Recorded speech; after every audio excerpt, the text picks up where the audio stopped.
Lana, dis donc, il n'a pas pris un petit peu de poids cette année? Oh, peut-être 1 ou 2 kilos. Alors, 1 ou 2 kilos, ça paraît assez peu si on faisait référence à l'homme, par exemple. Ok. Mais il faut raisonner en pourcentage du poids du chien. D'accord. Et là, 1 ou 2 kilos pour Oli, ça représente 20 à 30%. C'est un peu comme si on avait pris cette année 20 kilos en passant de 60 à 80 kilos. Ah oui, quand même. Ce qui est important dans la note d'état corporel, c'est d'aller essayer d'identifier la présence de masse graisseuse en trop. On va poser ses mains sur le thorax. L'idée sans appuyer, c'est de pouvoir sentir les côtes juste dessous.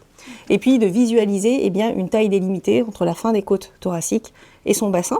Et puis un creux du flanc levretté, ici, parce que si on a un abdomen pendulaire, c'est un signe de surpoids. Comment ça se passe pour Oli, compte tenu de son âge et de son surpoids, dans sa qualité de vie? Qu'est-ce que vous avez remarqué à la maison? Avec le temps, effectivement, on sent que il commence à fatiguer un peu plus vite.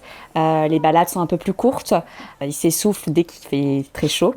Donc sur cette fatigabilité ou ces troubles locomoteurs quand ils ont un peu plus de mal à bouger, bien évidemment on va avoir un impact de l'âge, mais également, et ça va être majoré par le surpoids. Okay. Donc c'est vraiment important de prendre en charge ce surpoids chez l'animal âgé pour améliorer effectivement ce qu'on appelle les comorbidités, c'est-à-dire les autres maladies qui sont associées au surpoids. Okay. La prise en charge du surpoids chez le chien, elle est assez simple, assez binaire. On va contrôler d'un côté les ingérés énergétiques par le biais de l'alimentation, des friandises et des à côté, et puis stimuler la dépense énergétique. Sur la partie alimentation, on va choisir un aliment hypocalorique, donc pauvre en lipides et en glucides pour apporter le moins d'énergie, et maintenir une quantité adéquate de protéines de bonne qualité pour maintenir sa masse musculaire. Ok.